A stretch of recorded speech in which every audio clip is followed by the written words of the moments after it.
here in Northern Louisiana with Lovick, and we're walking his 80 acres today and really looking forward to seeing what the property has and developing a habitat improvement plan and a hunting strategy. So you've kind of started some work, but overall, just tell me what your goals and objectives are for this property and what you envision and then what we're going to try to accomplish today as we tour the place. Well, the title of y'all's business, Growing Deer and Turkeys. So, I mean, I want to create the best habitat that I can for this property. I want y'all to tell me what y'all think is best and give me a plan, and that's what I'm going to follow. You know, I want to obviously create better hunting locations. I want to create better food. You know, as we've been walking around, I don't have a lot of food for them, you know, and I think I've got some good deer here, a lot of population, but one thing I haven't mentioned to you yet is some of the deer that I've been seeing,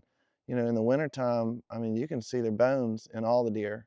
And then spring and summer, they start filling out, but their horns, they may have good points, they may have good length, but they're kind of thin horned, you know, so I want to be able to create more mass, and I know to do that, it's going to take food. You recently got this, you've kind of been working, what, a year, a little less than a year here, and has gotten to work and just came to this spot, and he's cleared a bunch of hardwoods, has done some great chainsaw work, but few little lessons. Didn't apply herbicide to the cuts, and so we're starting to see these stump sprouts. And that's why a lot of times if we're cutting like this, we'd want to apply herbicide so we don't get these stump sprouts, because in a few years on some of these species that deer aren't browsing on, this is going to grow up and it may be over our head, but a lot of stems now. And so it gets really thick and nasty quick in here. And another lesson that we've been talking about off camera is that this is right next to the property line. So this is great. And your goal, kind of what you envisioned, which is great, I love it, is there's this big white oak right here.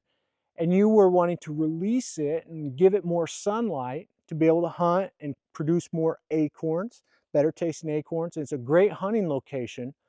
But as we've been talking, part of this hunting strategy is making visual screens along the neighboring properties, right? We don't want anyone standing online and saying, oh man, Lovick's place looks pretty good over now, right?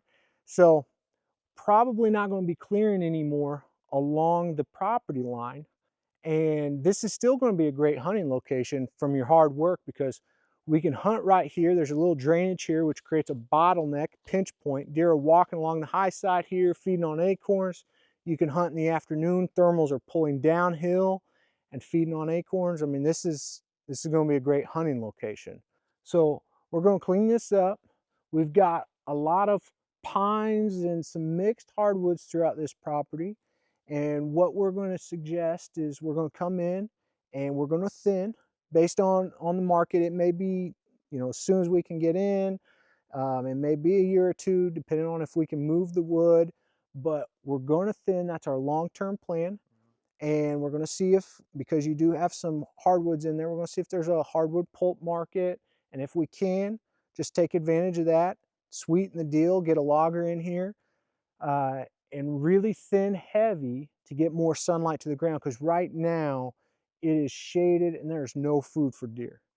And so we're going to open up that canopy throughout, and now your property is going to have acres of high quality habitat. We're going to get fire in the mix and really turn this property around. We need to design some food plots and such in a way that you can hunt and you can have some green fields here.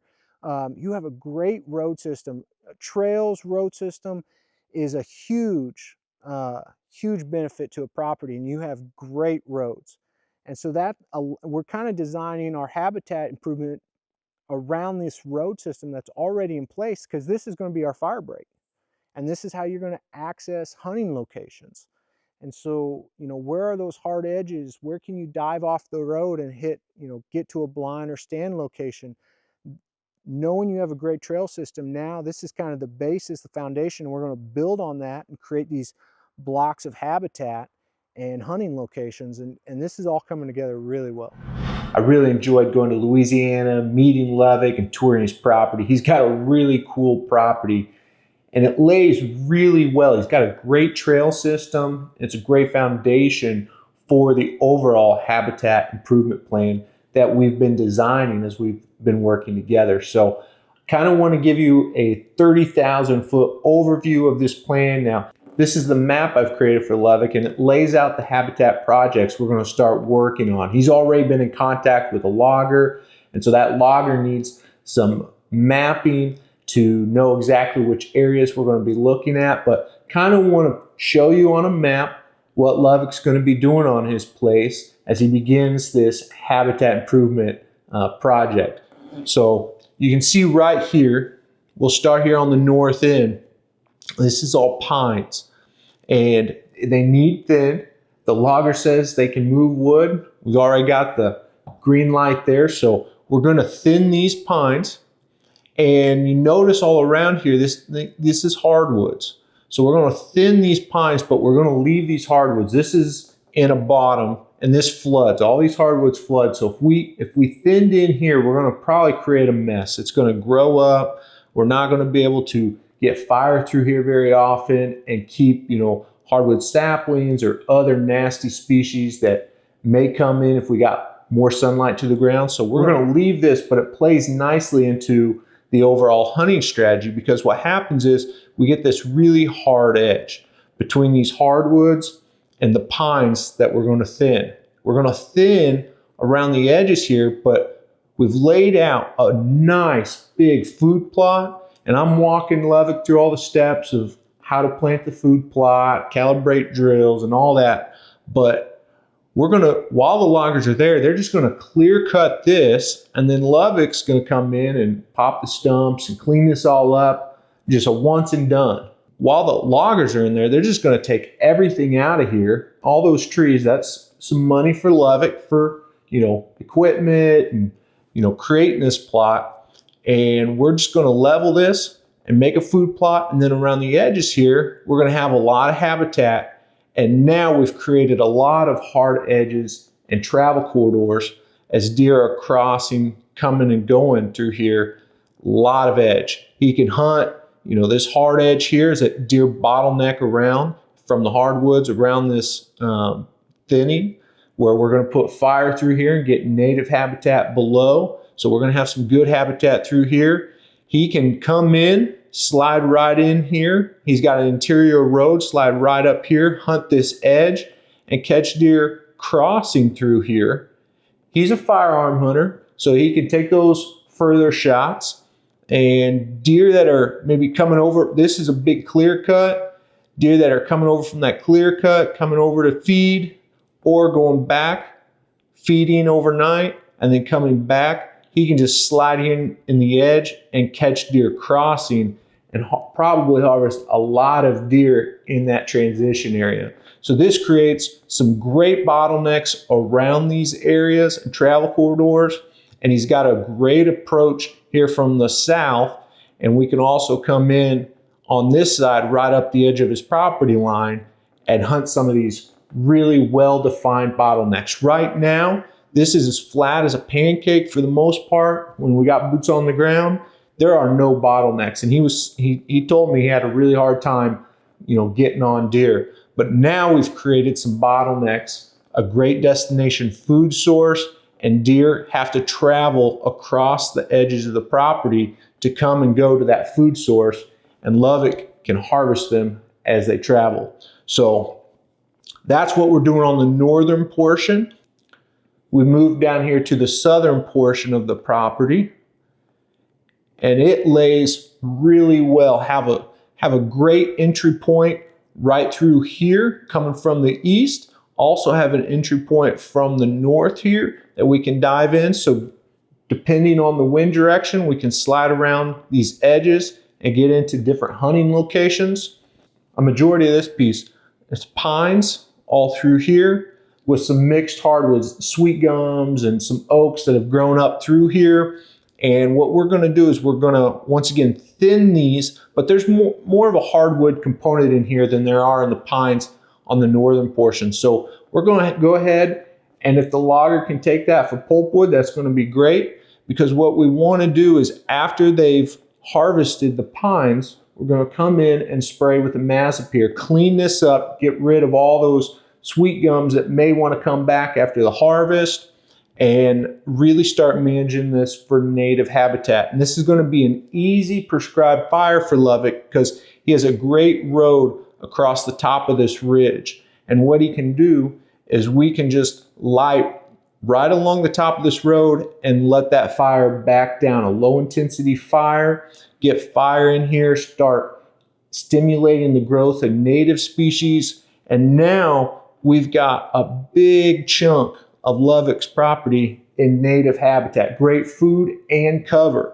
But we're going to make it even a little better. He's got a nice flat right here that we walk this. He can put a food source right here, and it looks like it's real close to the property line, but just the way the property lays, this little ridge shields that. And so you can't see it from the neighbor. So great little food source in here. Going to add one also down here. And then because we have this food source and this great little flat right here, which I think a lot of deer are going to be traveling as they come and go to this food source or down into this food source, we're going to just, when the loggers are in here, we're going to open this up, clear cut this, and make this a shooting lane so Lovick can just slide in along top of this ridge, wind's blown over onto the neighbors, and he can catch deer crossing this slope, just getting up, moving, going to food, coming in back into cover and bed throughout the day. So nice little shooting lane here. And I love that this property has a great road system. We've actually blocked this out, all based on the roads, which is going to make really easy fire breaks for Lovick. And you can see we've created over time, once he gets these projects rolling, we've created a lot of bottlenecks, a lot of edge throughout his property where there hasn't been any. And we're using the terrain to really design, where we can put food plots, our hunting strategy, and then using these road systems and travel corridors to locate blinds and stands. So all this is playing into the overall hunting strategy of Lovick's property. And we've got blinds and stands on both sides. So no matter the wind direction, from his access points, he can come in and hunt effectively. This is a really nice property that Lovick's going to be able to improve the habitat, but also improve the hunting quality. He showed me some pictures. We're not going to show you these bucks, but he's got some nice bucks on camera. So he's really excited to finally get some habitat in here, get some attractive food sources, and have a really good hunting strategy so he can tag some of those nice bucks in the area. Hey, I hope you're able to slow down this week and enjoy creation. Whether you're doing habitat improvement projects or maybe you're heading out to go hunt later this week, no matter what you're doing, make sure you slow down, listen to the Creator and the purpose He has for your life. Thanks for watching Growing Deer.